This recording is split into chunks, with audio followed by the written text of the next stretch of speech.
Sound? Check, because it's closely reminiscent to Kamikazee.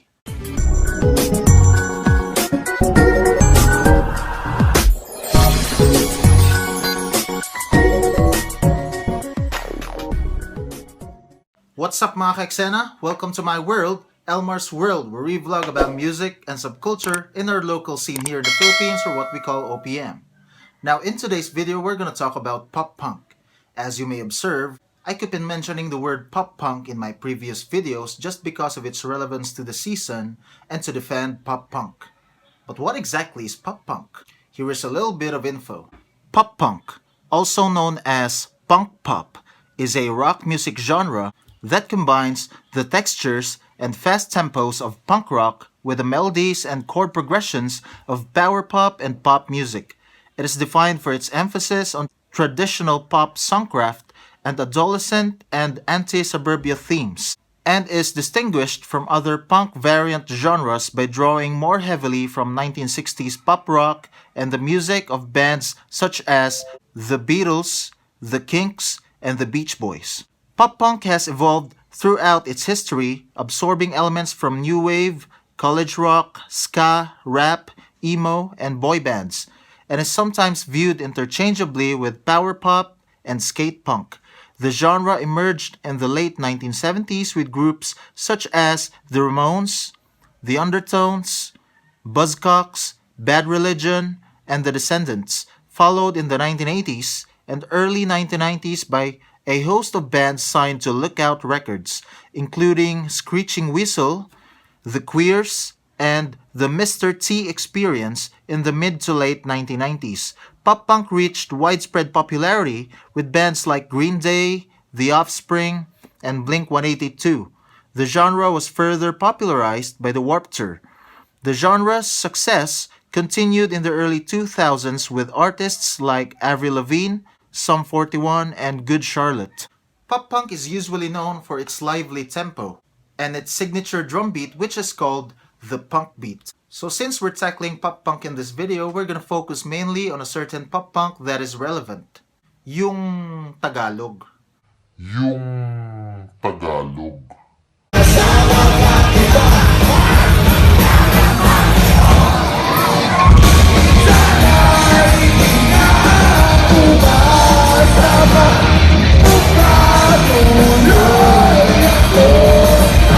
Yeah, you got it right. Kamikazee. Kamikazee.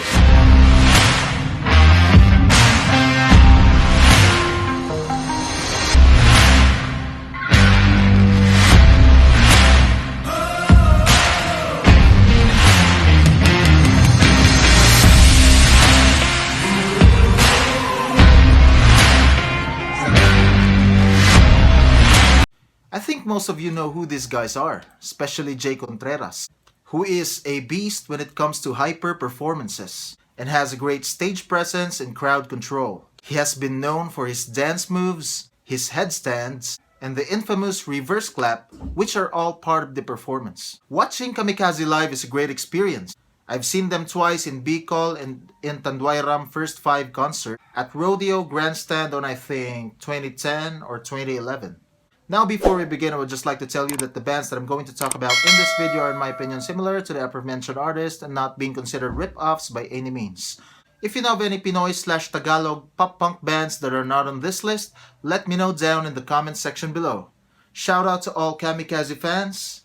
Now if you listen to Kamikazee, you should listen to these bands.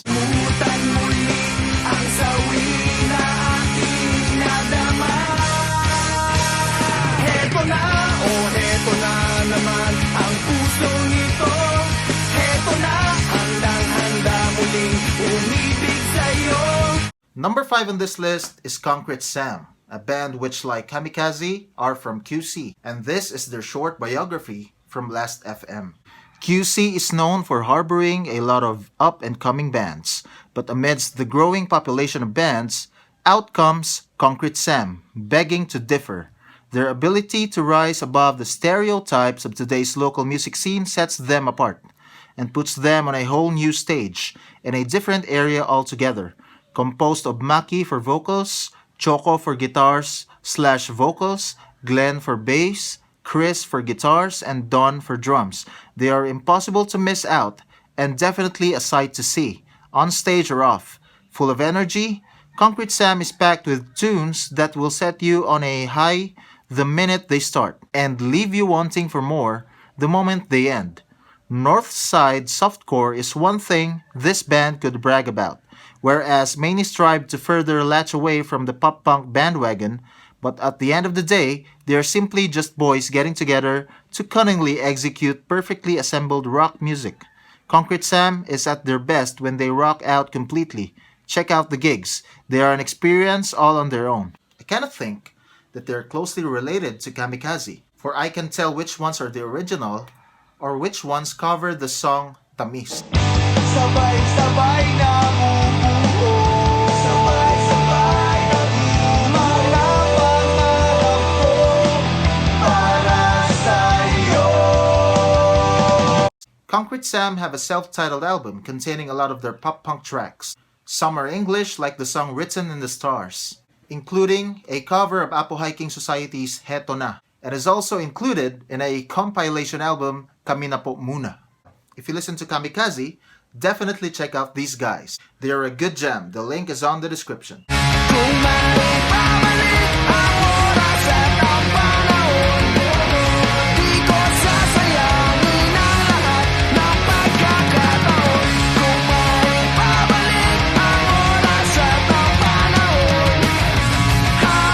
Ang banda na pwede nyo maging kamukha.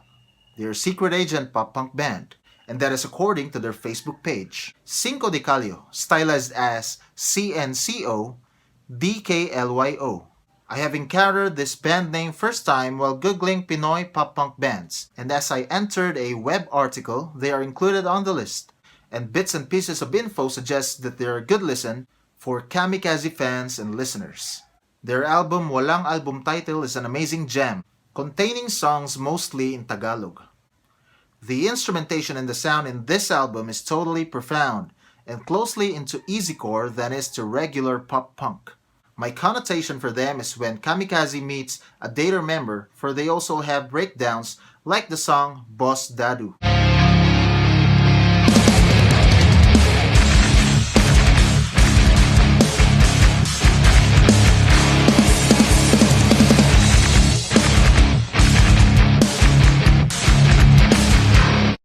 And some synchronized yelling, which is mostly done in easycore. These guys are amazing, so definitely check them out. The link will be down below in the descriptions. Panamilis na ako ay hawakan. Wala na ba sa'yong halaga? Nasaan ang pangako mo? Sabi mo kahit malayo. Water Parks plus Kamikazee is equal to REDLIGHTGO. Why did I say so? This band incorporates some techno, especially in their new release.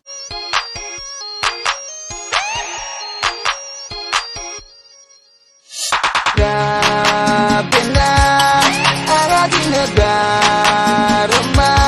This band is a surprise, especially in my first listen. This band is more poppier than some of the Pinoy pop-punk bands I have encountered. I think they're closely reminiscent to bands like Water Parks, the Ready Set, Metro Station, the Somerset. They're a bit too pop for the punk kids and a bit too punk for the pop kids, according to lyrics from a song by the Somerset. Their latest release is entitled Bahala Na, featuring Dex U from the band Letter Day Story.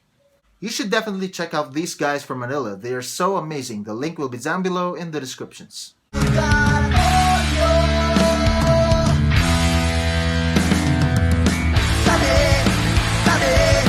Tinatawag ng kalikasan.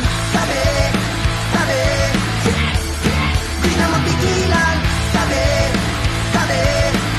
If there is a pop-punk band that really got that hilarious appeal and expletives like that of Kamikazee, that is the band called RIOT. I happened to encounter this band from an article in uniteasia.org when they released a song called Bangs Not Dead, a song about their love for bangs, like mine does. This band kinda took inspiration from the Ramones, especially the frontman for how he looks. They have 4 featured MVs. One is a song called Digital Kupal featuring them in folks masks. The MV also featured Rod Rodrigo of V. Another one is a song called Super Ampalaya, which is a compilation of their wild performances. Bang's Not Dead and Tawag ng Kalikasan, or in English, Call of Nature, another hilarious song, and you know what it's about. And before we reveal the number one on this list, I would just like to give massive shoutouts to the following.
One is Kamikazee, 2 is Neck Deep, 3 is Join the Club.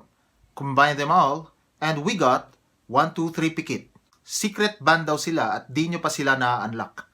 And now we are going to unlock 1, 2, 3 Pikit. They are a band from Imus, Cavite. First MV I've seen and also have listened from them is the song called Time Purse. And during my first listen, the sound in my opinion is a combination of Neck Deep, Join the Club, and Kamikazee. This band really do feels like a Kamikazee revival. They are youngsters' version of Kamikazee. The hilariousness, check, because of the fact that they incorporate expletives and a bit gross elements in their songs.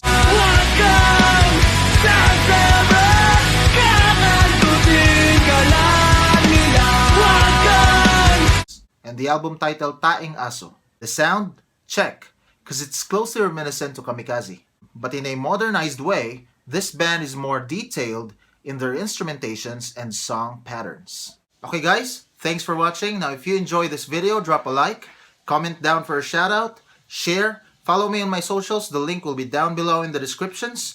Subscribe to my channel and click the bell button for more updates on my upcoming videos. If you want to know more about the music scene here in the Philippines, you can watch my other videos here and here. That's it for this video. I'll see you next time. What's